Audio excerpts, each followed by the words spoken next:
Salmo de número 102. Eu estava à tarde pensando, irmãos, o que falar. Confesso que eu pensei em um texto de São Tiago, cheguei a pegar um comentário, enfim, mas não fluiu. E aí eu comecei a me voltar para uns textos do Salmo, e aí me deparei com esse Salmo. E eu vou trazer uma reflexão a partir dele. Tem muita coisa que me identifico nesse Salmo. Eu acho que muitos irmãos também vão se identificar com o que está aqui.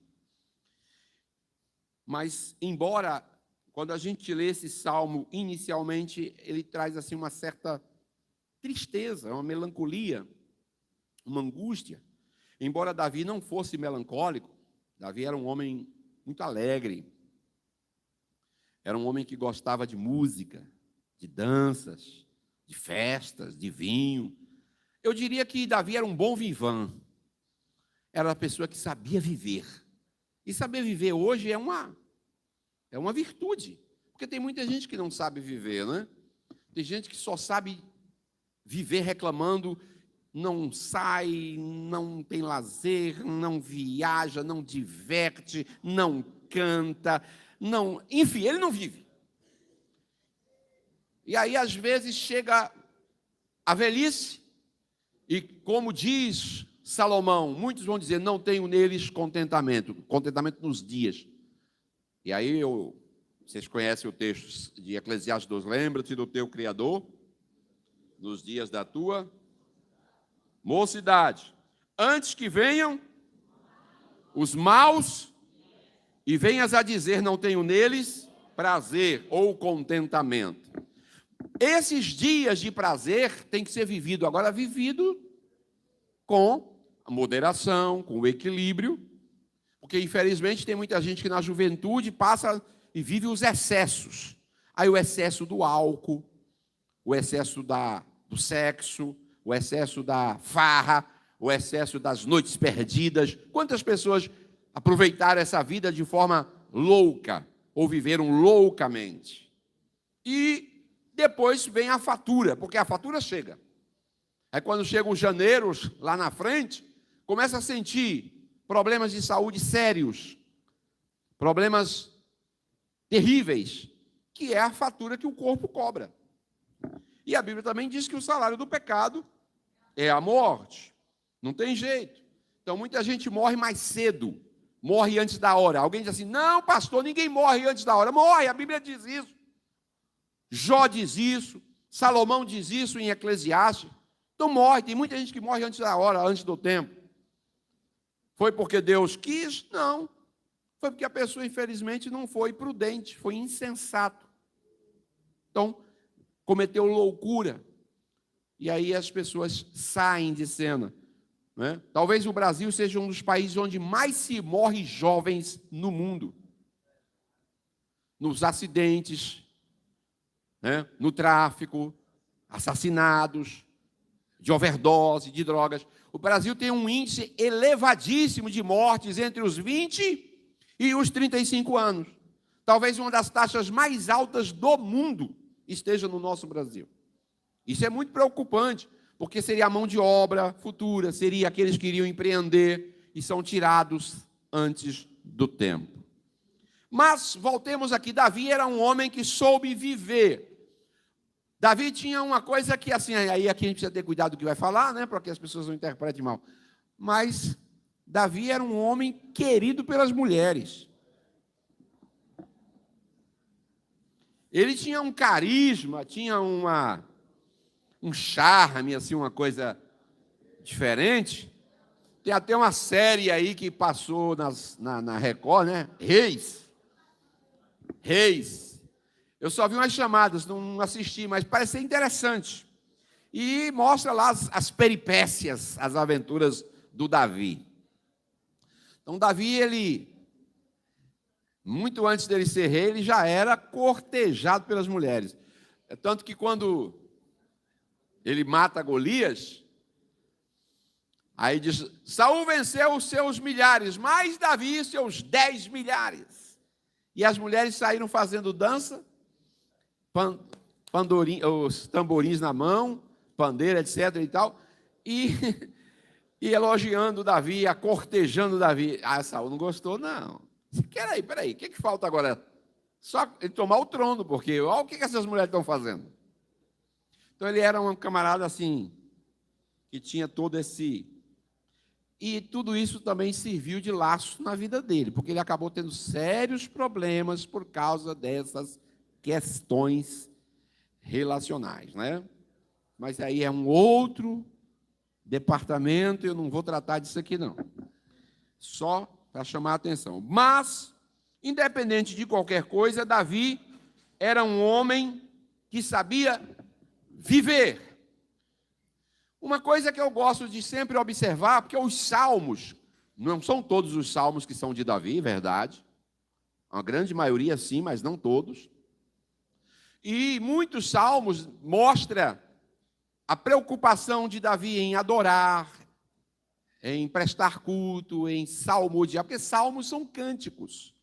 Então os salmos eles foram feitos para o inário, isso aqui é o inário de Israel. Então eles cantavam, aqui são letras que têm rimas, né? Cheio de acrósticos.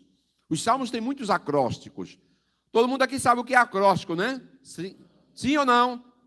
Acróstico, por exemplo, são poemas com as letras do alfabeto. Por exemplo, pega o meu nome, Ademilson, escreve na vertical, e para cada letra você coloca lá um defeito, por exemplo. Então, isso é chamado de acróstico. Então, os salmos de Davi têm muitas poesia, muita rima, muita métrica, tem muitos acrósticos. E eles foram feitos para cantar. Então, são rimas apropriadas para o cântico. Talvez você lendo aqui não vai entender, porque aqui não está em hebraico, está em português. E aí, quando você traduziu para português, perdeu a rima. Não está rimando mais, porque aqui é uma outra língua. Mas na língua hebraica é rimada. Então foi feito próprio para cantar. Então Davi gostava de cantar. E dizem que quem canta,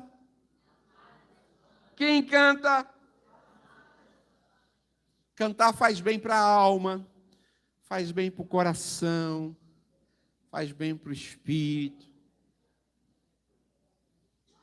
Um dos primeiros sintomas de alguém que está angustiado é parar de cantar.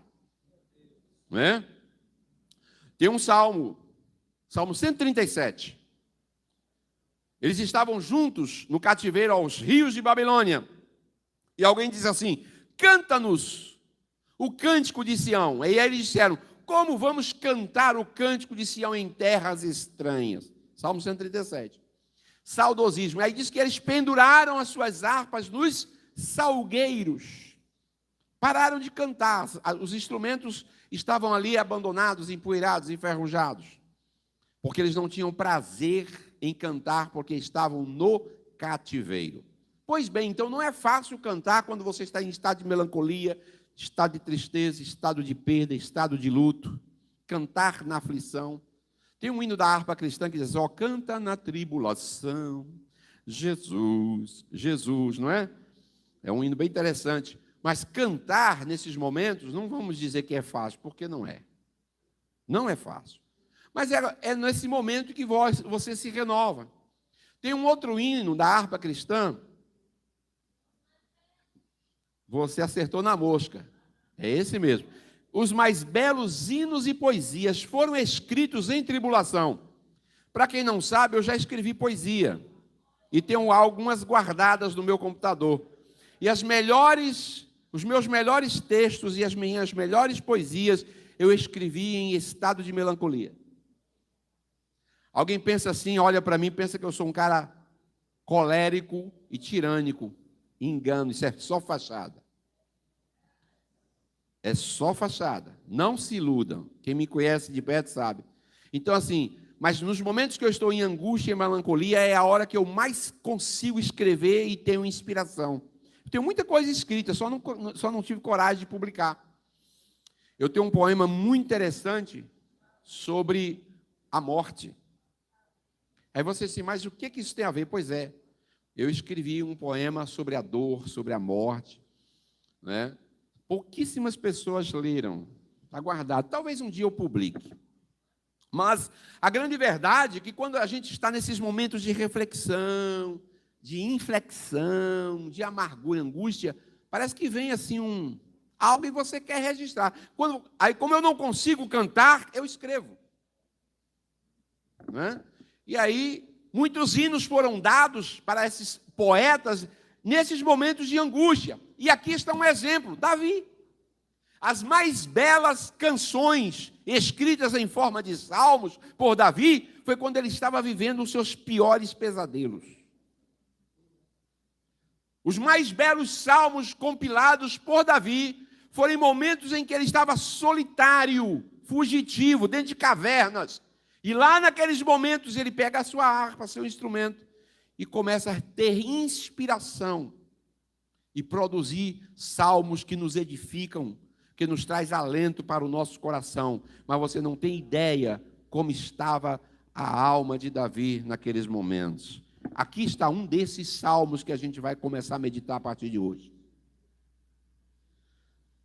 Ele começa dizendo, ouve, Senhor, a minha súplica, cheguem a ti os meus clamores. Não me ocultes o rosto no dia da minha angústia.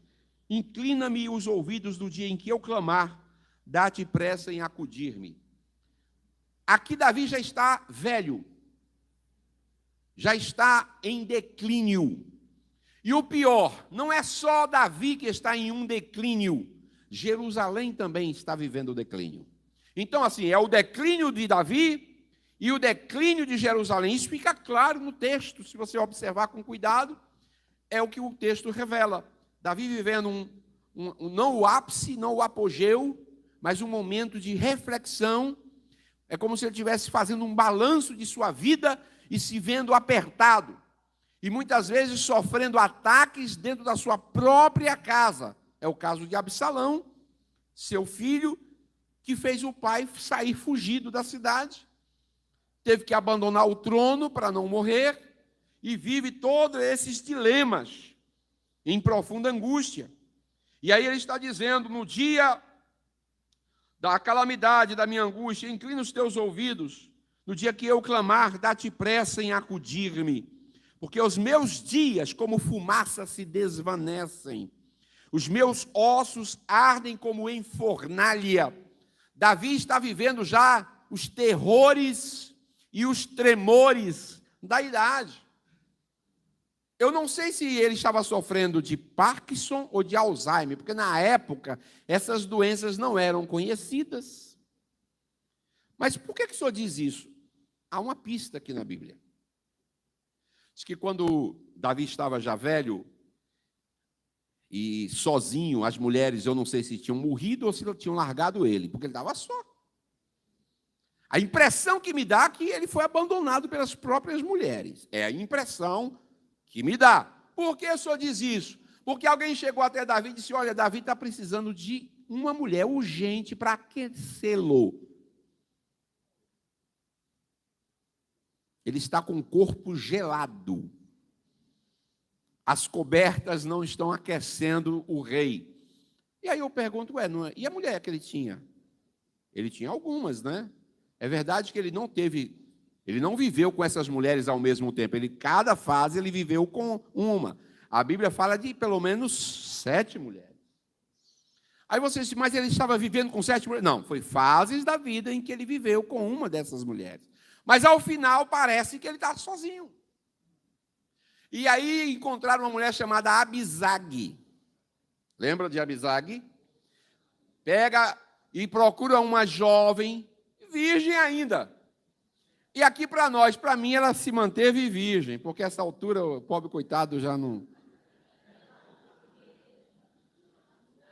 Porque ele já estava tão envelhecido que a única questão ali era uma coberta de pele para aquecer o rei.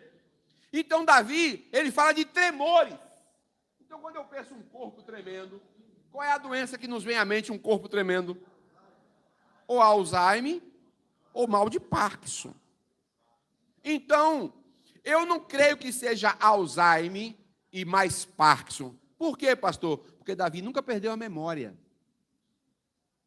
Então, não foi Alzheimer. Porque o Alzheimer causa demência. O Alzheimer deixa as pessoas sem noção. Até os parentes próximos, elas esquecem quem são. Chega a um ponto que até os próprios filhos não são mais reconhecidos. Eles esquecem. Então, eu não acho que ele sofria de Alzheimer. Agora, aparentemente, era um Parkinson. Só que não era conhecida a doença. Nessa época não havia cura nem tratamento. Mas ele fala de tremores.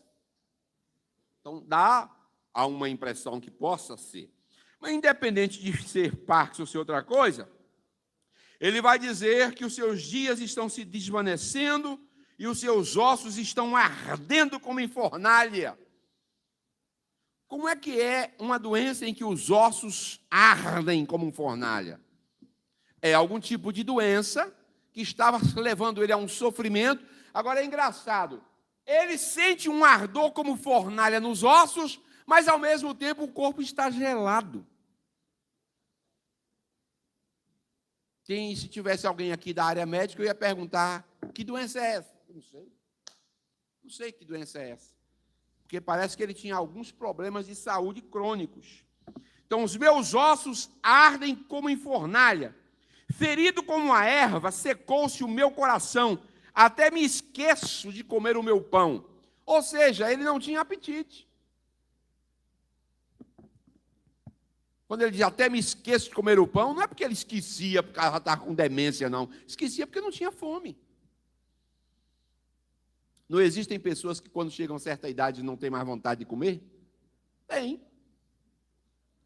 Tem. Então, deixa eu te falar uma coisa. Hoje que você pode comer, coma, meu irmão. Coma. Hoje que você pode aproveitar e comer, coma. Agora, com moderação. Com moderação. Não exagere, mas coma. Porque vai chegar uma hora que pode acontecer como fez com Davi, ou aconteceu com Davi, né? Versículo número 5. Os meus ossos já se apegam à pele, por causa do meu dolorido gemer. Então ele tem gemidos e dores. Este secar, porque o corpo de Davi está secando. Ele perdeu a elasticidade, ele era musculoso, era muito forte, ele era guerreiro. Mas aqui nessa idade ele não tem mais músculos, está secado, secou.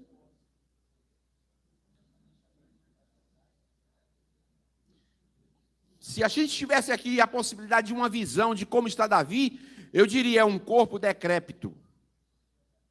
É um corpo dilacerado pelos anos, pelas dores. É um corpo em sofrimento. E aí, nesse estado de angústia, de dor e gemido de Davi, ele começa a dizer, sou como o pelicano no deserto, como a coruja nas ruínas. Aí eu fiquei curioso. Eu vou estudar sobre o pelicano. Pelicano é uma ave que tem um bico enorme.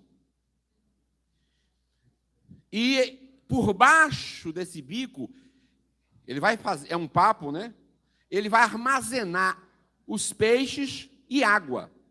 É um reservatório que pega mais ou menos 2 litros e 600 ml de água. Só que ele armazena, vem junto, depois ele filtra, a água sai e fica os peixes. E aí ele come. O pelicano ele vive em lugares alagados, em mares, enseadas, lagoas, rios, onde tem muita água, porque é um pássaro aquático. As pernas, os pés do pelicano são unidos igual o pato, parecem umas nadadeiras. Ou seja, os pelicanos, os seus pés não foram desenvolvidos para andar, foram desenvolvidos para nadar. Então ele tem muita dificuldade de se locomover no chão. Então ele fica muito mais na água do que no chão. Eles têm uma capacidade de sobrevoar, a 15 metros de altura e verificar os cardumes no mar. E quando eles veem os cardumes no mar, eles mergulham de cabeça e tudo, e conseguem pescar, vamos assim dizer, muitos peixes. Pegam aqueles peixes, e aí o seguinte, ele não pega só um peixe, como o bico é grande e tem uma bolsa por baixo, ele consegue pegar de uma vez só vários peixes. Não é?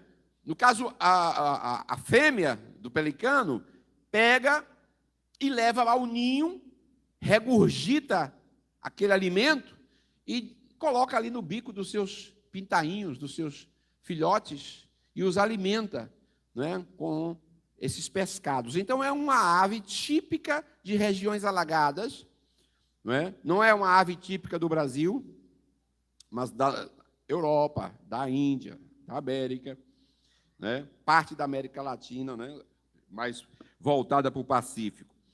E o que tem de especial aqui? Davi se compara a um pelicano. Aí você disse, interessante, só que ele diz, sou como um pelicano no deserto. Ora, mas não existe pelicano no deserto. Como é que o pelicano está no deserto? Bom, aqui começa a ter os mistérios de Deus para a gente começar a entender. Bom, primeiro, os pelicanos eles vivem em bandos, em grupos numerosos. Quando eles voam, eles fazem uma formação em V para quebrar o vento e conseguir voar sem muito esforço. Igual o avião, irmão. Aliás, o design do avião foi copiado das aves. Observando os voos das aves, se desenvolveu toda aquela envergadura, as asas, os flaps, tudo aquilo do avião, foi feito observando as aves voar. Então, os pelicanos, eles em bando se organizam quando eles fazem as migrações, porque eles migram de uma região para outra, e eles voam assim em V. Quebram a resistência do ar, e aí chamam isso de voo de cruzeiro, porque tem pouca resistência no ar e eles não têm muitos esforços, Conseguem bater muito pouco as asas e se manter equilibrados no ar por muito tempo. Então, os pelicanos são aves muito sociáveis. Um outro fato interessante sobre os pelicanos é que o pelicano, ele se casa sem padre, sem juramento, sem certidão de casamento, e sem testemunhas, mas são fiéis durante a vida ao seu esposo, à sua esposa, a nossa irmã pelicana.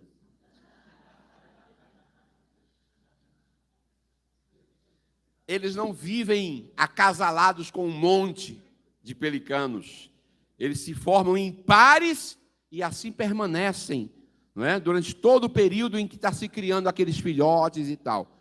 Depois que aquela ninhada cresce e torna adulto, aí às vezes acontece até eles ter outros pares. Mas durante todo o cuidado da ninhada, o casal ficam juntos até os filhotes se tornarem livres para voar e em busca da sua sobrevivência. Ou seja, os pelicanos eles são monogâmicos. É um só pelicano para a fêmea pelicano. Então, é mais outra lição que a gente tem aqui em relação aos pelicanos. Mas o problema aqui é que Davi diz, eu sou como um pelicano. Se ele dissesse que era como um pelicano que vive nas regiões alagadas, que tem todas esses hábitos, ok, maravilha. Tem muita coisa aqui que serve para nós. Mas ele está dizendo, sou como um pelicano no deserto. Imagine que as patas, os pés do pelicano foram feitas para nadar. Como é que esse pelicano vai sobreviver no deserto onde não tem água? Onde não tem lagos? Onde não tem rios? Onde não tem ambiente adequado para ele viver? Ele está falando aqui de alguém que se perdeu do bando. Ou foi abandonado, ou se extraviou, ou em um voo qualquer, se perdeu e, em vez de seguir o bando, acabou caindo em uma região desértica e está em uma situação que não consegue acompanhar o bando, se perdeu. Porque isso pode acontecer em uma migração, pode, de um ou outro se perder, e muitas vezes até morrer, porque não consegue mais localizar o bando. O que Davi está chamando a atenção aqui nesse caso, como ele diz, sou como um pelicano no deserto. Em outras palavras, estou só na minha velhice. Me abandonaram. Não tenho mais as mulheres, não tenho mais os príncipes, não tenho mais perto de mim as pessoas que um dia me aplaudiram, as pessoas que um dia me elogiaram, as pessoas que um dia estiveram comigo, me abandonaram. Estou solitário como um pelicano no deserto. Em outras palavras, eu estou vivendo em um espaço que não me pertence. Eu estou num lugar que não era para eu estar, mas eu estou passando por esse deserto. Estas aves, como eu disse, representam o contraditório. Por que o pelicano aqui representa uma contradição? Porque ele está num lugar que não é o lugar dele. E aqui eu queria começar a refletir algumas coisas. Às vezes Deus nos coloca em lugares que não nos pertencem, em lugares que não era para nós estarmos, mas que por alguma razão Deus permite que você passe por aquele lugar, por aquela prova, por aquela situação, para que alguma coisa aconteça, porque o deserto, apesar de ser cáustico, quente, solitário, ruim, sem água, inóspito, porém tem algumas qualidades aqui em relação ao deserto. Vou chamar a atenção, por exemplo, de um fato. Israel era para sair em direção à terra prometida do Egito, e Moisés vai interceder a Faraó: deixa meu povo ir. Ele disse: não. Aí quando Faraó permite, pode ir, mas não vá longe, fica aqui perto. Ele disse: não, nós queremos caminho de 3 dias. E nós vamos fazer festa ao Senhor no deserto. Meus irmãos, sair do Egito, caminho de 3 dias, e acampar e fazer festa no deserto. Aí eu fiquei às vezes a perguntar, por que Deus está falando com Moisés que é para cultuar no deserto e não no Egito? O Egito tinha água, tinha o Nilo, tinha as pradarias, tinha o crescente fértil do Nilo, que é um lugar verdejante, maravilhoso e bonito. E Deus disse: não quero vocês aqui não, quero vocês lá no deserto. Aqui aprendemos alguma lição. Por que muitas vezes Deus nos leva ao deserto, embora não seja o nosso lugar de habitação e permanência? Porque o deserto, lá no deserto, nós estamos livres de qualquer influência mundana. No deserto, nós estamos livres do entretenimento. Não dá para fazer entretenimento no deserto. Você conhece entretenimento no deserto? Não tem. Pastor, eu quero fazer um passeio e passar uns dias. Aonde, irmão? No deserto. Pastor, o meu sonho é ficar em cima daqueles camelos, passando dias e semanas andando no deserto e queimando a pele até tostar, né? Porque tosta também é 50 graus. Eu não acho que uma pessoa normal queira isso.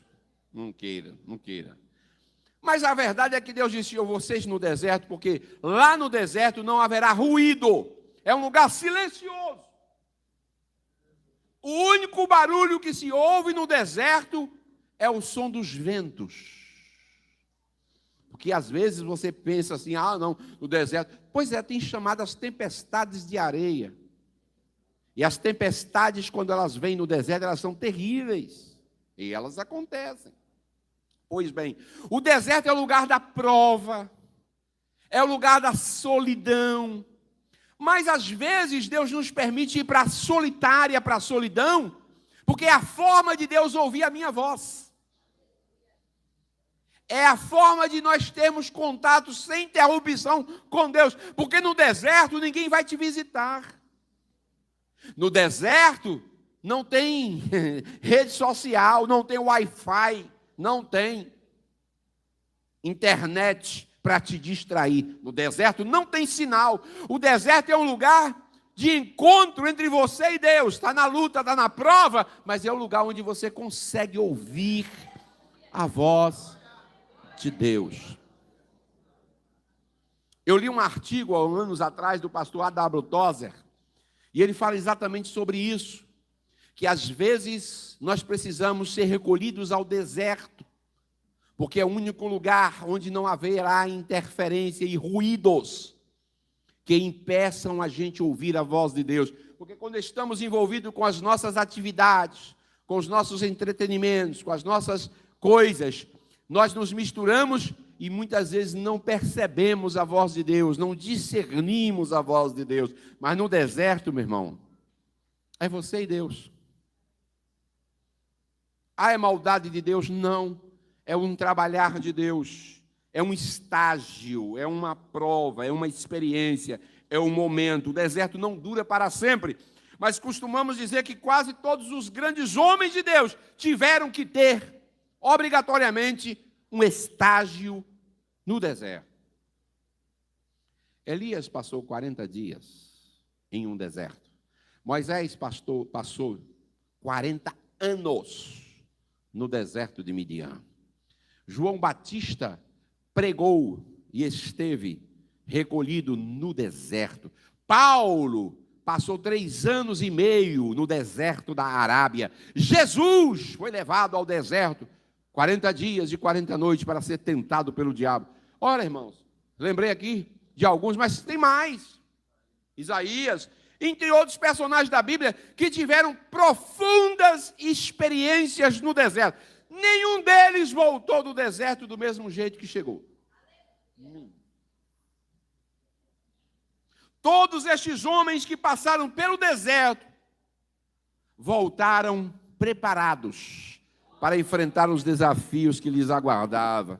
Então lembre, o deserto não é para sempre, mas é a nossa escola de treinamento.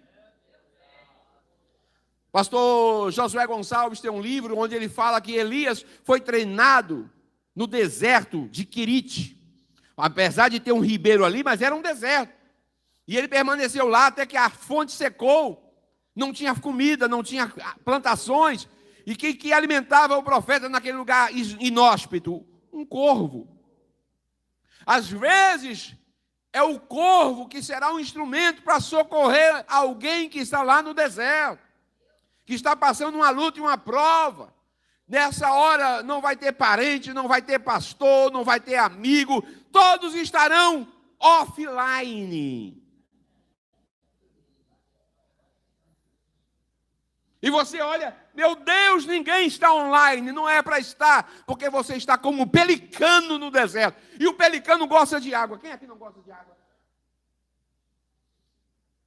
Só quem não gosta de água é cascão. Mas eu gosto de água. Minha natureza é da água. Eu vim da água. Eu nasci da água. Nasci 2 vezes da água. Primeiro, eu fui gerado dentro da água. Porque na barriga da minha mãe, quando eu me desenvolvi, eu estava dentro de uma placenta, boiando dentro de um líquido chamado líquido amniótico. Então eu nasci dentro da água. Quando minha mãe me pariu, a água saiu com menino e tudo.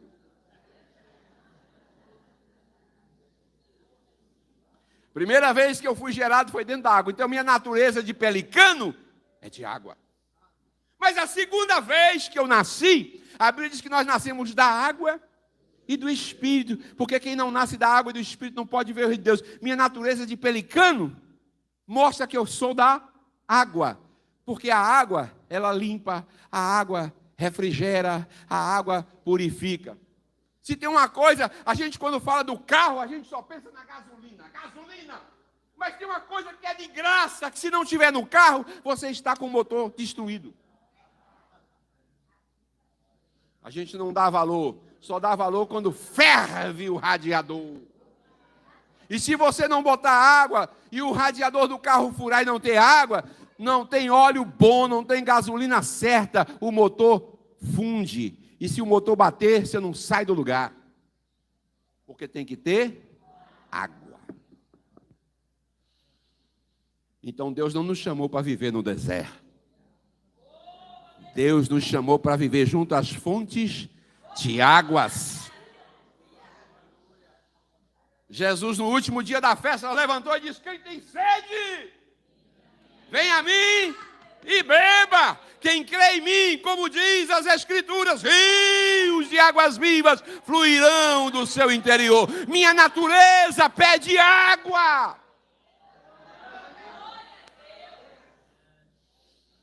A gente consegue viver sem comer por um bom tempo, mas não consegue viver sem beber. Depois de 3, 4 dias, seu corpo começa a se desidratar. E daqui a pouco você começa a ter problemas gravíssimos, cãibras, desmaios, porque o corpo precisa de água. Nossa vida é feita da água. Qualquer célula só pode desenvolver em um líquido aquático. A primeira forma de vida, a ciência prova isso, a biologia prova isso. Onde surgiu a forma mais primitiva da vida, segundo os biólogos? Na água. Só que o que os cientistas descobriram, eu já sabia há muito tempo pela Bíblia. Pastor, Já vou encerrar, porque a hora acabou. Mas veja, em Gênesis, capítulo 1,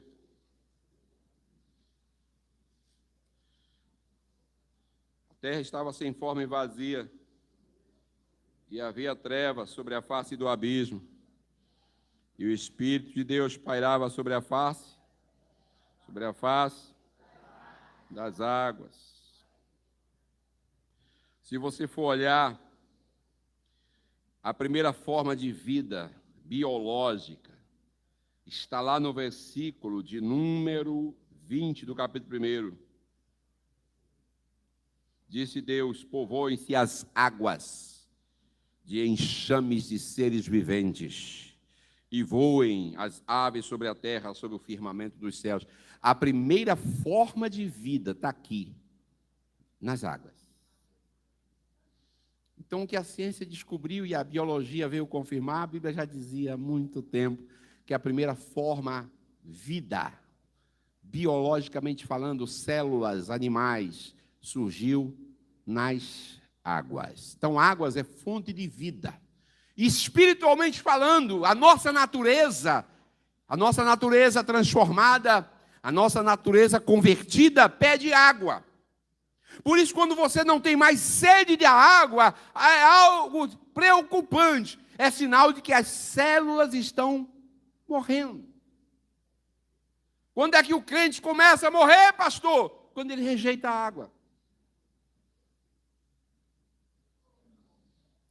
O dia que você não quiser mais água, lamento informar, você vai estar morrendo. Davi está dizendo: eu estou secando os ossos, está ardendo como um fogo dentro de mim, porque eu estou em um lugar onde não tem água. Eu não estou sendo alimentado, ninguém está me edificando, não tem ninguém aqui para cantar para mim, não tem ninguém aqui para orar por mim, não tem ninguém aqui para ministrar por mim. Levante a mão e louve a Deus, porque você está sendo ministrado. Levante a mão e louve a Deus, porque a palavra está sendo pregada. Levante a mão e louve a Deus, porque você tem saúde para sair de sua casa e vir a este lugar, experimentar esta água. Você não está no deserto. Mas Davi está no deserto. A natureza de pelicano, ele disse: eu sou como um pelicano, mas estou no lugar errado. É por isso que Davi diz: alegrei-me quando me disseram, vamos à casa do Senhor, porque era um lugar de refrigério, de radiador funcionando, né, tirando o excesso de calor. Os ossos dele estão queimando, está faltando água. Você muitas vezes está com a cabeça quente de problema, mas você não vem buscar água. Você quer esfriar a sua cabeça? Sai do deserto, irmão. Vem para a fonte das águas.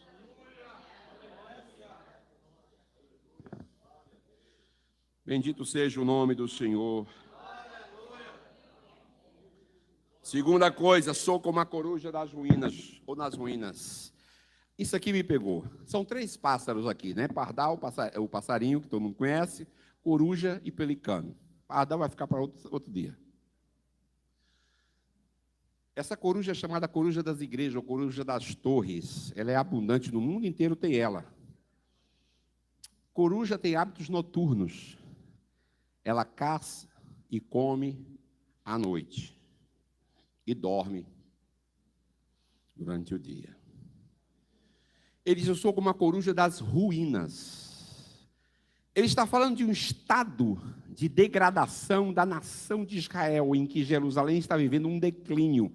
Ele viu o despertar, o despontar da nação, mas está vendo um declínio moral, um declínio espiritual, declínio de muito conflito, muita perseguição, porque todo o reinado de Davi é marcado de guerra.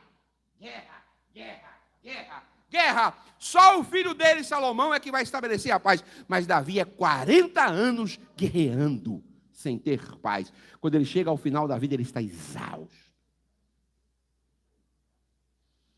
Aí ele diz: sou como a coruja nas ruínas.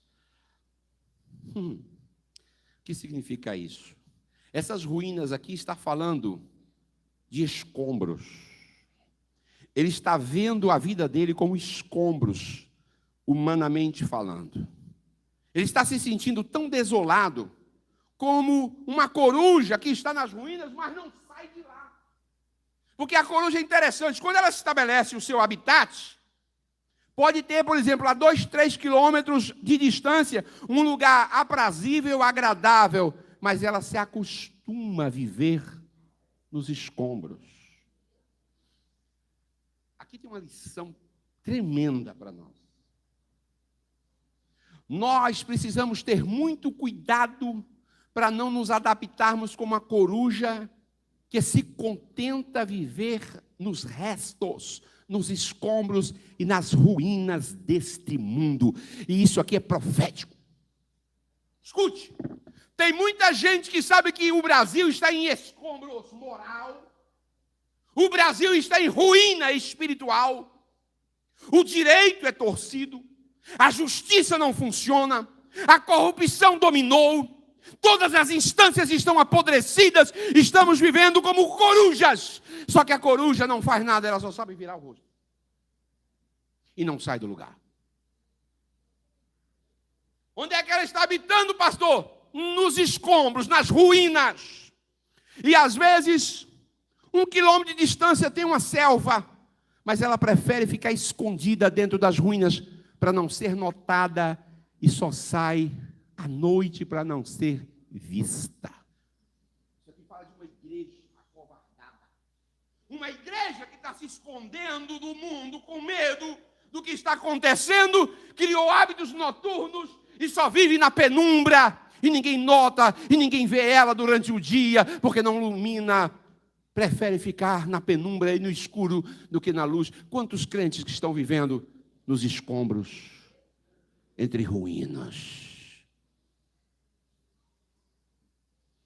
Não tem mais um testemunho eloquente, não tem mais protesto contra o pecado, não denuncia o pecado, se alia aos corruptos, se alia ao que é mais podre da política, se alia ao que é mais podre do direito, se alia ao que é mais podre da economia, porque prefere ter a facilidade de comer os insetos e as lagartas que aparecem nas penumbras da noite. Ah, se eu tivesse mais tempo.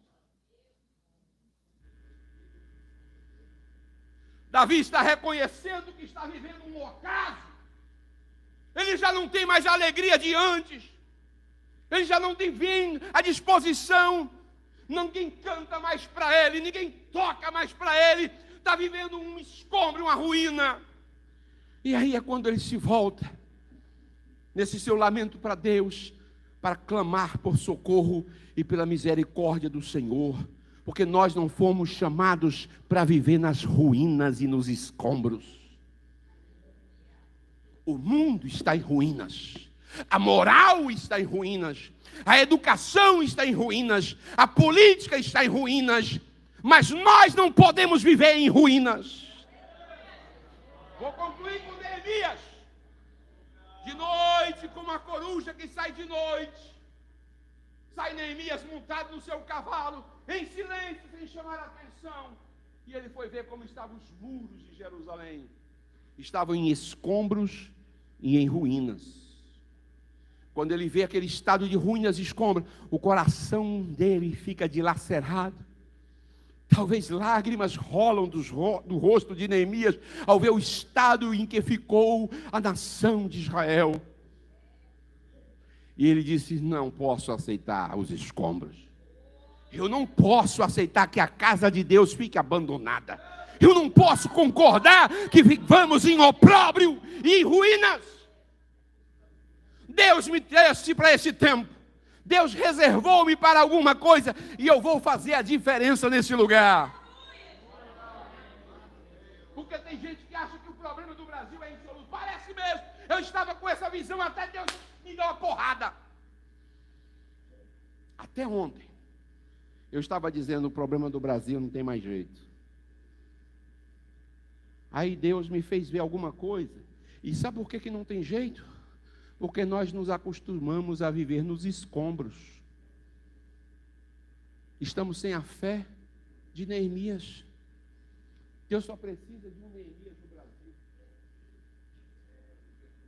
Deus só precisa de um Neemias no Brasil. Um Neemias para restaurar a justiça. Um Neemias para restaurar a política. Um Neemias para restaurar o governo. Talvez eu seja sonhador demais. Talvez eu esteja querendo demais. Eu não estou dizendo que é A, B ou C. Deus saberá de onde fazer. Porque nós estamos a ponto de perder todas as nossas garantias e liberdades. Nós já estamos vivendo sob a ditadura da toga, a ditadura do judiciário. E ninguém detém esses homens. Será que não existe alguém? Será que alguém está orando e dizendo: Deus, nos tira desse deserto? Hoje eu orei e disse: Deus, até quando? Eu disse bem assim na minha oração: até quando, ó justo juiz, tu permitirás que os homens maus e perversos nos governem? Até quando, ó justo juiz, tu permitirás que vivamos entre os escombros? Até quando, ó justo juiz, o direito será torcido? Até quando, ó justo juiz, tu permitirás que os valores sejam invertidos, que as nossas famílias sejam atacadas? Que não haja mais liberdade de fé, de crença nesse país que já virou comunista? Até quando o Senhor permitir que vivamos debaixo do manto da tirania, da toga, do STF, do TSE e outras instâncias mais, e ninguém reage? OAB em silêncio, Ministério Público em silêncio, Igreja em silêncio, deputados em silêncio, senadores em silêncio, sociedade entorpecida. Acostumamos com o deserto e com as ruínas. Será que não tem mais Neemias na terra? Será que ninguém se importa? Será que a gente vai esperar a morte na cama como o Davi estava? Não, mas ele não esperou a morte na cama. Ele roga, clama, suplica e suspira a Deus para que alguma coisa acontecesse. Não aconteceu nos seus dias, mas depois Deus levantou 2 homens, Esdras e Neemias, para que aquela situação fosse restaurada. Pode ser que não seja dessa terra a solução, pode ser que não seja da política a solução, pode ser que não seja nenhum governante da solução, mas o nosso socorro virá do Senhor, que fez os céus e a terra. Aleluia! Um dia todo joelho se dobrará e toda língua confessará que Jesus Cristo é o Senhor, para a glória de Deus Pai. Ninguém escapará naquele dia do juiz de toda a terra. Hoje os homens estremecem de medo de um juiz. Mas naquele dia, Jesus de Nazaré haverá de julgar estes que se acham poderosos. Apesar dos escombros e das ruínas que nós estamos vivendo, apesar de estarmos passando por um deserto, apesar da minha alma estar angustiada, como servo de Deus, eu tenho ficado angustiado. Deus, por que isso? Mas eu creio que o meu Redentor vive e que por fim se levantará sobre a terra, e ainda consumida a minha pele, verei a Deus, como disse o patriarca Jó, eu creio.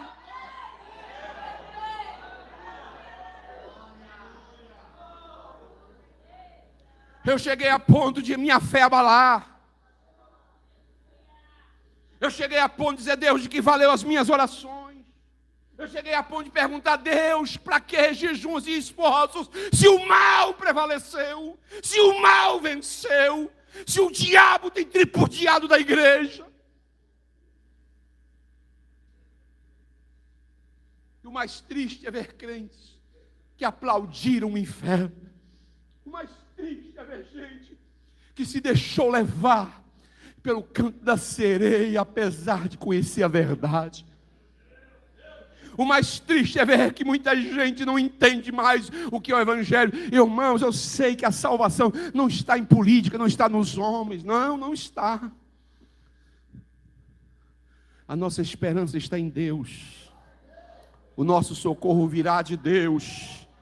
Eu sei que estamos vivendo uns tempos finais, mas eu quero conclamar vocês, todos vocês, em nome de Jesus, não desista de orar por esta nação. Eu desisti até um dia desse, eu não orava mais não. Eu disse, Deus, não vou orar mais pelo Brasil. Eu fiquei tão angustiado, tão amargurado, mas aí Deus tem me feito ver coisas. Eu tenho lido, parece que tudo que eu vou ler, tudo que chega às minhas mãos, é Deus me confrontando, me confrontando. Não era essa a palavra que eu ia trazer hoje. Não era. Mas quando eu me deparei diante desse texto, aleluia, é como Deus estava dizendo, eu nunca abandonei Davi, mesmo que ele passou pelo deserto, mesmo que ele sentiu como uma coruja nas ruínas, nos escombros da vida, mas eu estive com ele, eu o consolei, eu o confortei, e ele não termina a vida amargurado, maldizendo, pelo contrário, ele vai terminar a vida passando o bastão para Salomão, e diz, meu filho, ser homem. É como se Deus estivesse dizendo, Ademilson, seja homem.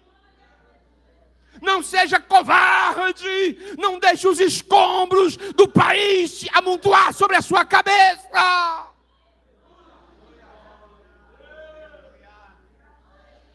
O pastor disse uma palavra domingo e é interessante. Os passarinhos, eles podem voar sobre a minha cabeça, mas não vão fazer ninho na minha cabeça. A gente pode até viver próximo desses escombros, mas nós não vamos fazer a nossa habitação nos escombros. Estamos no mundo, mas não somos do mundo. Estamos em um mundo de crise, mas nós não estamos na crise, nós estamos em Cristo. Aleluia! Se Jesus Cristo é o teu guia, é o teu Senhor, é o teu Redentor, é o teu Salvador, nós viremos e sairemos desse deserto, ainda que não seja para um futuro nesse país, mas eu creio que Ele virá, estabelecerá o seu governo de paz, será juiz sobre essa terra, e viveremos um tempo maravilhoso durante o milênio, sob o governo do Rei dos Reis e Senhor dos Senhores. É esta a minha esperança. Fique de pé. Meus irmãos, aqui quem fala é o pastor Ademilson Brito, da Assembleia de Deus em Ituberá, Bahia. Queremos agradecer a todos que têm nos acompanhado pelo canal AD Ituberá. Gostaria de solicitar que você se inscrevesse no nosso canal, compartilhasse, divulgasse. Visite uma das nossas igrejas. A nossa sede aqui no centro de Ituberá, a rua Esperidião Caio, número 66. E as nossas congregações espalhadas nos bairros da cidade. Agradecemos a você, que Deus continue abençoando ricamente em nome de Jesus. Muito obrigado.